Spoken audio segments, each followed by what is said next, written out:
पुनः इस चैनल में स्वागत है। देखो दोस्तों, प्रिय विद्यार्थियों, अपन को अपनी मंजिल हासिल करनी है और मंजिल जब ही हासिल कर पाएंगे जब हम कुछ पढ़ेंगे। अगर हौसला बुलंद है तो ही हम कुछ कर पाएंगे, अगर हौसला बुलंद नहीं है तो हम कुछ भी नहीं कर पाएंगे।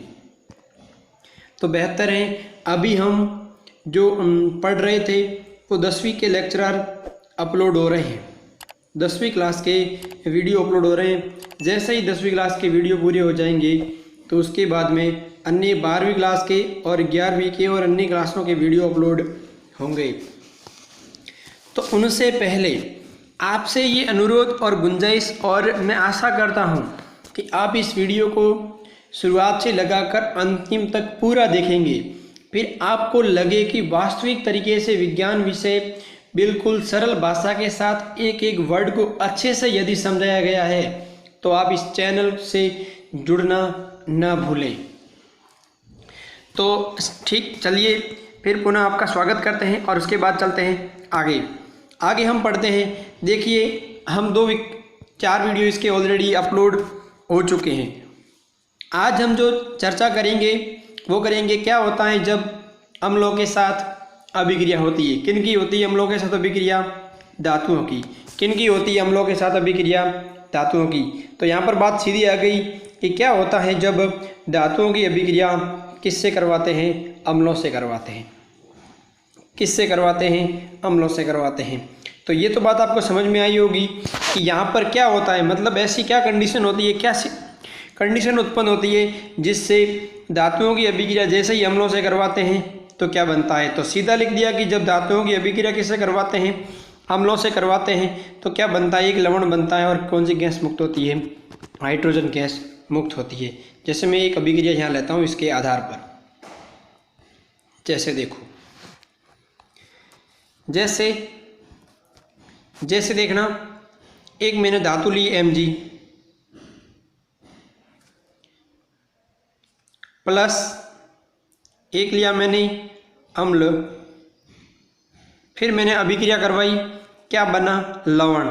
क्या बना? MgCl2। क्या बना? लवण MgCl2 प्लस हाइड्रोजन गैस मुक्त। अब देखो, हाइड्रोजन को संतुलित करना है तो यहाँ पर लिख दो 2। यहाँ पर आपने लिख दिए 2। कितने लिख दिए? 2। कितने लिख दिए? 2। इस तरह से आपने यहाँ जो 2 लिखे हैं, जो यहाँ पर आपने जो 2 लिखे हैं, ये 2, एक मिनट,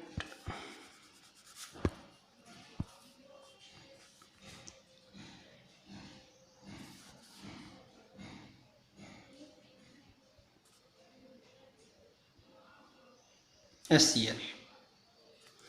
तो यहाँ पर क्या लिख दोगे आप? 2 लिख दोगे, 2HCl हो जाएगा ये।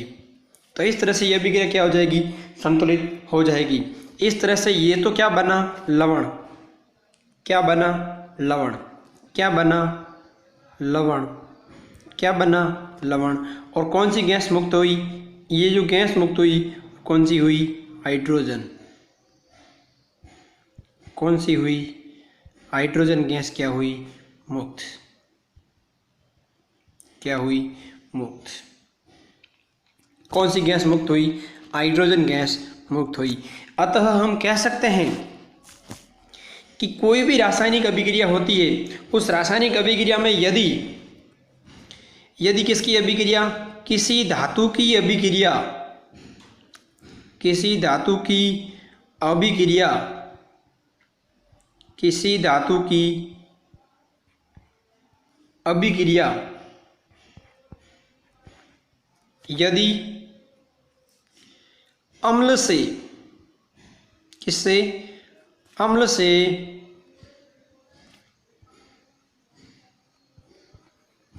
कराते हैं तो क्या बनता है? लवण व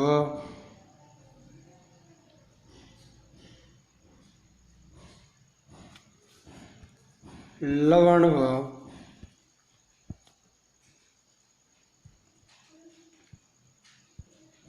हाइड्रोजन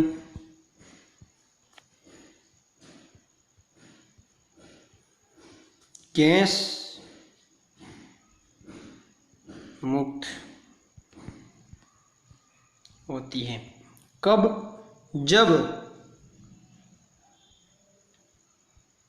जब धातु की अभिक्रिया, ये कंडीशन कब होगी कि जब धातु की अभिक्रिया किसी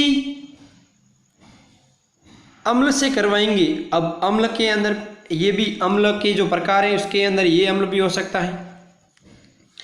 पहला तो ले सकते हैं HCl अम्ल भी हो सकता है, H2SO4 अम्ल भी हो सकता है, और भी अन्य CH3COOH अम्ल भी हो सकता है। ये अम्ल भी हो सकता है, HNO3 भी हो सकता है।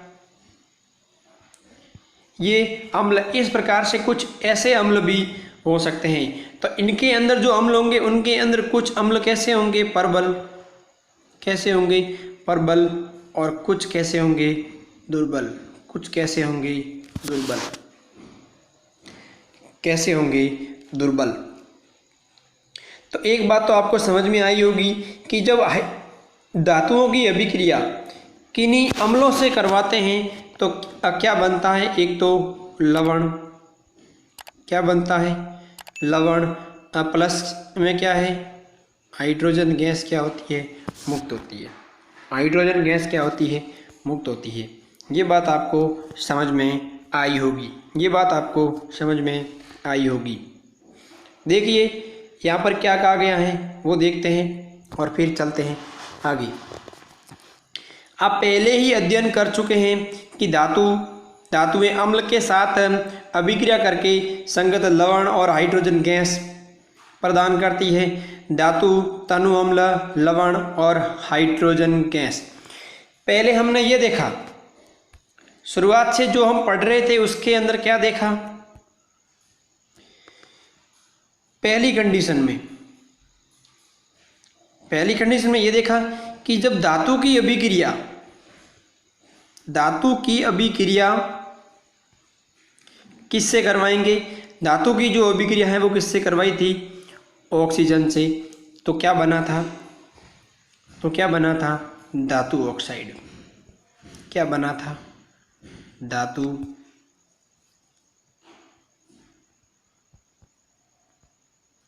ऑक्साइड। क्या बना था? धातु ऑक्साइड।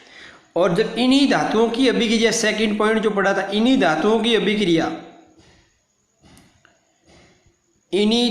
की क्रिया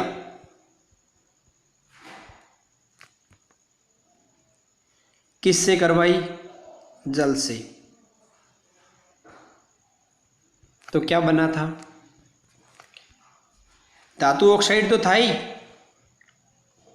धातु ऑक्साइड तो था ही। धातु ऑक्साइड तो है ही उसके साथ में। और जो ये धातु ऑक्साइड आगे वापस जल से क्रिया करके किसका निर्माण किया था?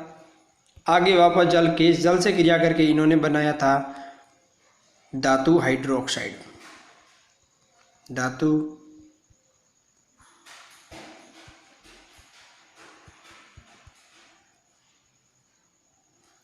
हाइड्रोक्साइड। क्या बनाया था? धातु हाइड्रोक्साइड। तो इन दोनों कंडीशन के अंदर हमने ये देखा था कि जब धातु की जो क्रिया है वो ऑक्सीजन से करवाई तो क्या बना? धातु ऑक्साइड। क्या बना?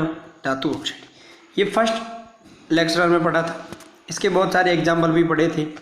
विभिन्न प्रकार अलग अलग धातुएं लेकर अपने प्लेलिस्ट के अंदर जाकर देख सकते हो, वहाँ वीडियो मिल जाएगा। धातु और अधातु करके पार्ट बनाया गया है, प्लेलिस्ट बनाएंगे उसके अंदर। तो देखो आगे कि धातुओं की क्रिया किससे करते हैं? जल से। धातुओं की क्रिया किससे करते हैं? जल से करते हैं। तो धातु ऑक्साइड तो बनता ही है। धातु ऑक्साइड वापस जल से क्रिया करके क्या बनाता है? क्या बनाता है? धातु हाइड्रोक्साइड। क्या बनाता है? धातु हाइड्रोक्साइड। क्या बनाता है? धातु हाइड्रोक्साइड, ये वाला धातु हाइड्रोक्साइड क्या बना, धातु हाइड्रोक्साइड। अब देखो देखते हैं आगे अपन करते हैं ये क्रियाकलाप। जो ये हम क्रियाकलाप करेंगे, इस क्रियाकलाप के अंदर हमें क्या देखना है कि इस क्रियाकलाप के अंदर विभिन्न प्रकार की धातुएं होगी और उन धातुओं के हम क्या लेंगे, अलग अलग नमूने लेंगे।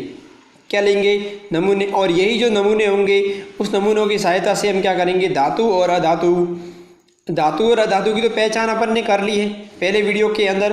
तो इसमें हम देख रहे हैं अभी जो हम पढ़ रहे हैं, ये पढ़ रहे हैं कि धातुओं के रासायनिक गुणधर्म पढ़ रहे हैं, धातुओं के रासायनिक गुणधर्म पढ़ रहे हैं, जिनमें पहले हमने ऑक्सीजन से क्रिया की, दूसरे हमने क्या किया,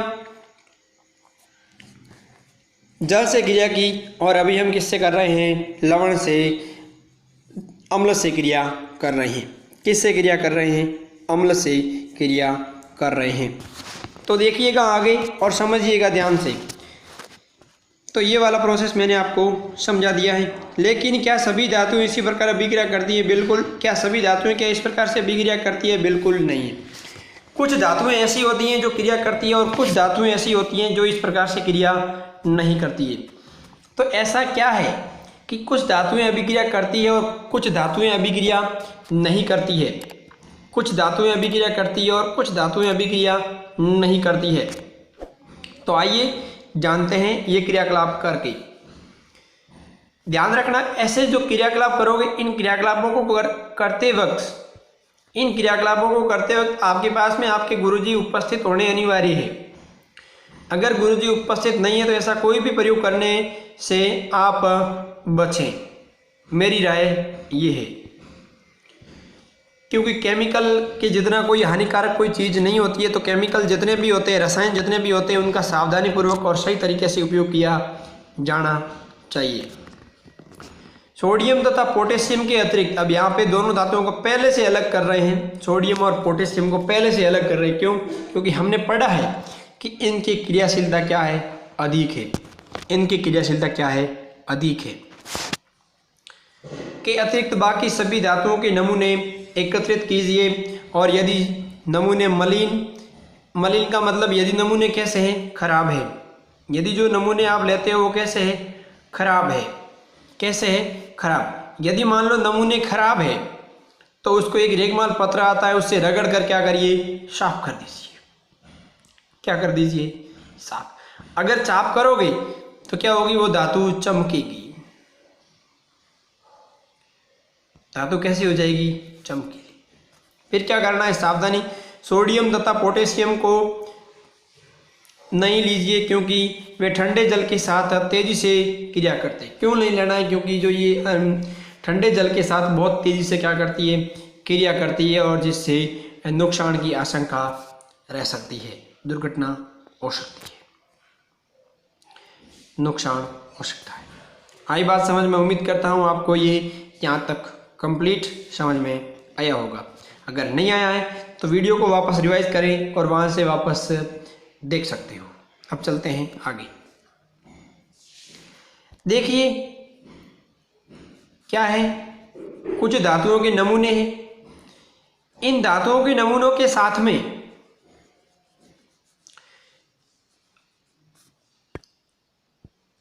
हमें देखो, जो नमूने आपने लिए हैं, जिन जिन धातुओं के आपने नमूने लिए, उन नमूनों को क्या करना है, नमूनों को अलग अलग तनु हाइड्रोक्लोरिक अम्ल युक्त परखनलियों के अंदर डालिए। अब जो जो आपने नमूने लिए, जैसे मान लो आपने नमूना क्या लिया है, Mg, नमूना लिया है Al, Cu, Fe, अलग अलग लिया है ये परखनलियों के अंदर। फिर इसके अंदर क्या करना है, HCl डालना है सभी में। इसमें भी डालना है, इसमें भी डालना है, इसमें भी डालना है, और इसके अंदर भी डालना है। थर्मामीटर को परखनली में इस प्रकार लटका दे। अब ये जो परखनली है, मान लो ये एक परखनली इस तरह से, ये अलग अलग डिब्बे हैं, ठीक है। इसके अंदर थर्मामीटर को इस तरह से लटकाना है। किस तरह से लटकाना है, देखो किस तरह से लटकाना है, लटका दे कि उसका जो बल्ब है वो क्या है, अम्ल के अंदर डूब जाए। जैसे मान लो यहाँ तक ये अम्ल से भरा हुआ है, ये सब A B C और D, ये वाले यहाँ तक मान लो ये अम्ल से भरे हुए हैं।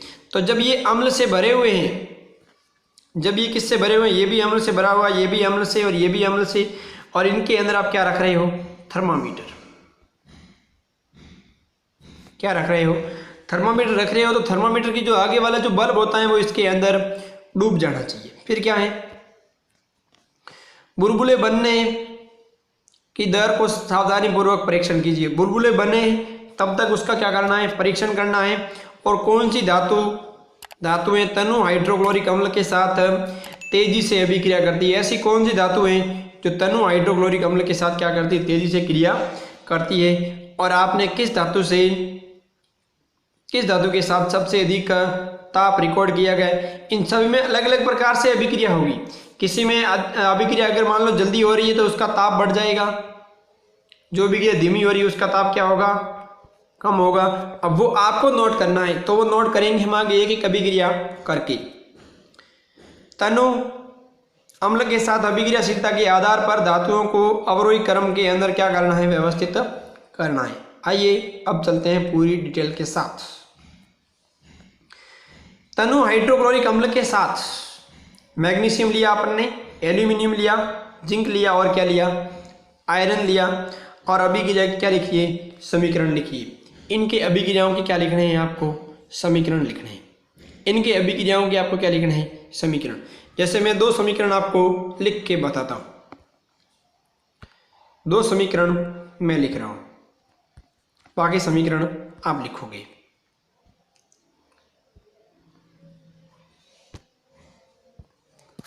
जैसे मैंने लिखा Mg प्लस HCl, ये बन जाएगा MgCl2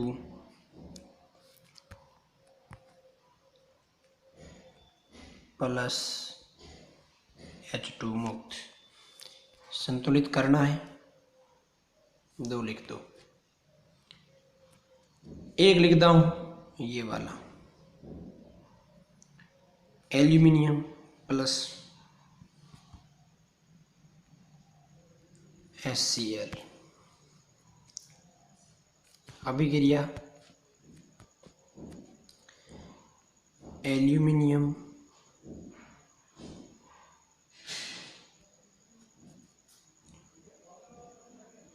प्लस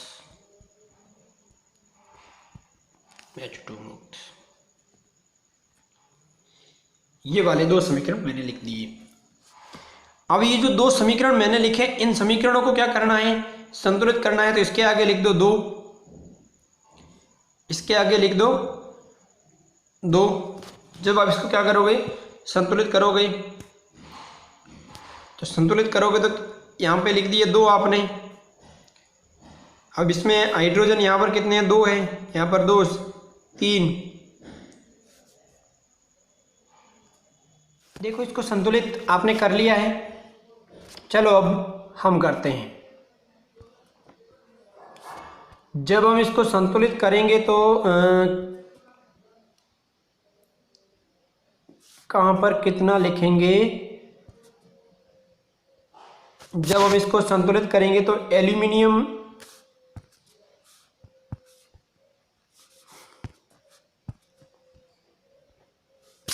ये एल्यूमिनियम है। अब एल्यूमिनियम की मान लो संख्या बढ़ा दी, वापस लिख देता हूं।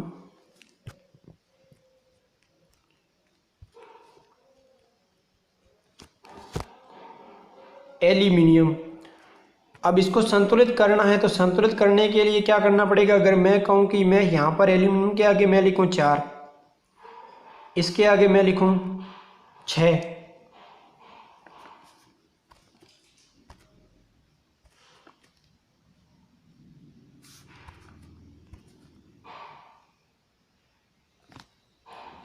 इसके आगे मैं लिख देता हूं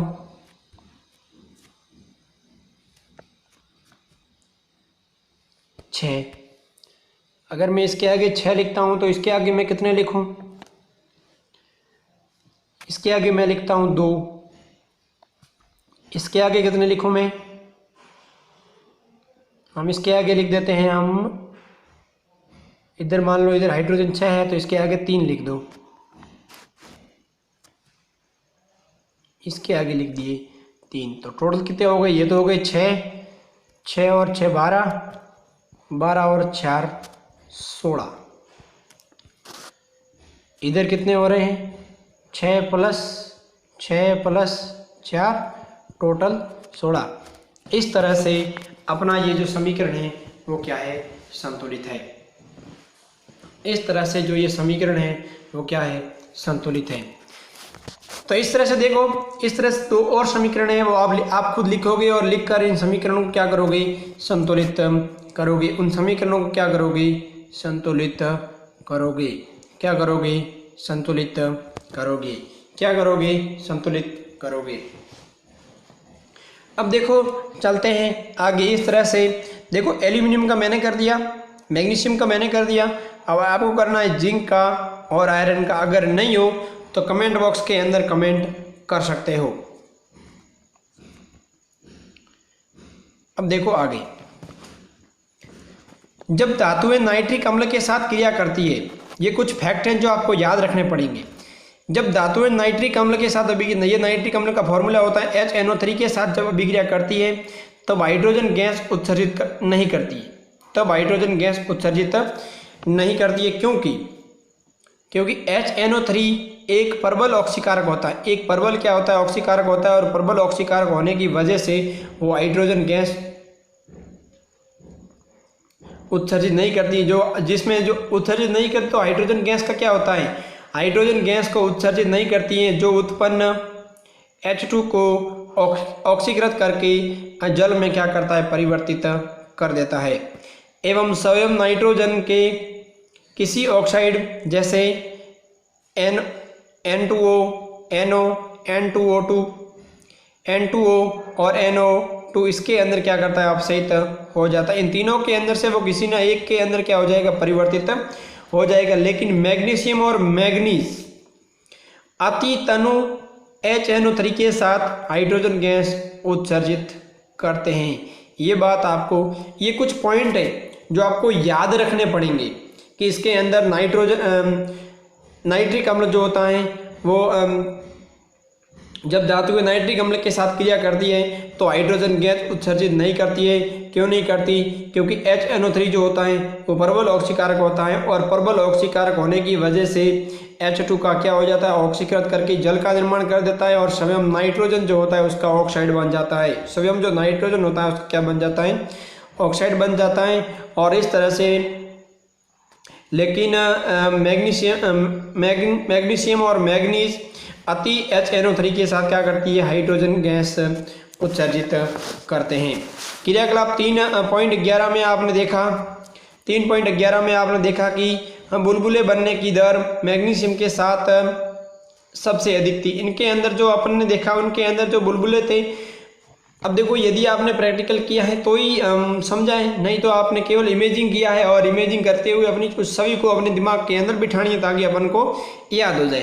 टारगेट ये होना चाहिए कि पूरा याद हो जाए और अपना जो एक्सपीरियंस है वो बढ़ना चाहिए। आपने देखा कि बुलबुले बनने की दर मैग्नीशियम में सबसे अधिक थी और इस स्थिति में अभिक्रिया सबसे अधिक ऊष्माक्षेपी थी।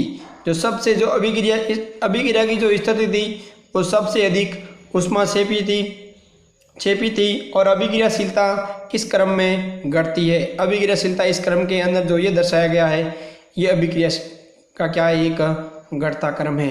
अभिक्रिया का क्या है? एक घटता क्रम है। कॉपर की स्थिति में न तो बुलबुले बनते हैं और न ही ताप में कोई परिवर्तन का पता चलता है। इससे कॉपर तनु HCl के साथ क्रिया नहीं करता, अभिक्रिया नहीं करता। देखो एक्वारेजिया क्या है? एक्वारेजी जो होता है ये रॉयल जल का लैटिन शब्द है जिनका जो अनुपात होता है वो 3:1 होता है। एक्वारेजिया बनाने के लिए 3:1 मिलाते हैं। इसके अंदर 3 अनुपात, तो 3 जो अनुपात है तीन जो अनुपात है वो तो किसके होते हैं, HCl के, किसके होते हैं, HCl के। और एक जो अनुपात होता है वो किसका होता है, HNO3 का। एक अनुपात जो होता है वो किसका होता है, HNO3 का, HNO3 का होता है। ताज़ा मिश्रण होता है और ये एक गोल्ड को गला सकता है, जबकि दोनों में से किसी अम्ल में अकेले ये क्षमता नहीं होती। अब अगर दोनों को अगर अकेले क्या करोगे आप कहोगे कि गोल्ड को पिघलाओ, किसको पिघलाओ, गोल्ड को पिघलाओ, तो संभव नहीं है। लेकिन अगर दोनों को साथ में मिला दिया जाए तो एक्वा रेजिया बनेगा और एक्वा रेजिया जो होगा वो क्या होगा, गोल्ड को गलाने की क्षमता रखता है। एक्वा रेजिया भभकता द्रव होने के साथ साथ प्रबल संक्षारक भी होता है और यह उन अभिकारकों में से एक है जो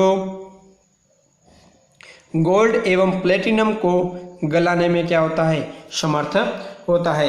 इस तरह से ये अपन ने अभी देखा एक्वा रेजिया, और अगले वीडियो के अंदर हम चर्चा करेंगे अन्य धातुओं के विलयन के साथ, अन्य धातु लवणों के विलयन के साथ धातुएं कैसे अभिक्रिया करती है। कुछ अन्य जो धातुएं वो लवणों के जो विलयन होंगे वो किस तरह से अभिक्रिया करेंगे, कैसे करेंगे, इसके बारे में जानेंगे नेक्स्ट वीडियो के अंदर। और उम्मीद करता हूँ आपको ये समझ में भी आया होगा कि एक्वा रेजिया का निर्माण कैसे होता है, एक्वा रेजिया सोने को कैसे पिघलाता है। इस प्रकार से पिघलाता है कि एक्वा रेजिया के अंदर तीन जैसे मान लो 3 बूंद किसकी है, HCl अम्ल की है, और 1 बूंद किसकी होगी, HNO3 की होगी। इस तरह से जो दोनों को मिलाएंगे और एक अलग द्रव बनेगा उसको हम कहेंगे एक्वा रेजिया। और जो एक्वा रेजिया होगा, देखो एक बार मैं आपको समझा रहता हूँ क्लियर। जैसे देखो अनुपात कितना था, 3:1, तो 3 तो क्या होगा HCl और 1 अनुपात क्या होगा HNO3, 1 अनुपात क्या होगा HNO3। तो इनके अंदर इन दोनों में से अगर मान लो दोनों को अगर आप स्वतंत्र, और फिर क्या बनेगा एक्वा रेजिया। ये क्या होता है, ये गोल्ड को पिघला सकता है,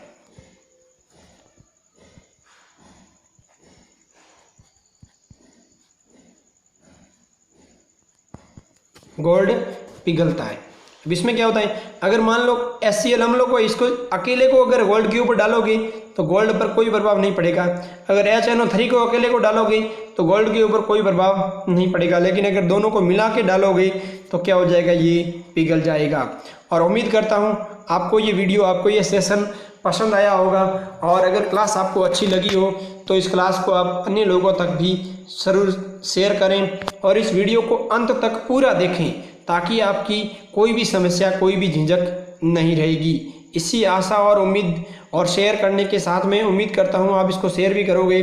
और धन्यवाद देना चाहता हूँ सपोर्ट के लिए। Thank you so much.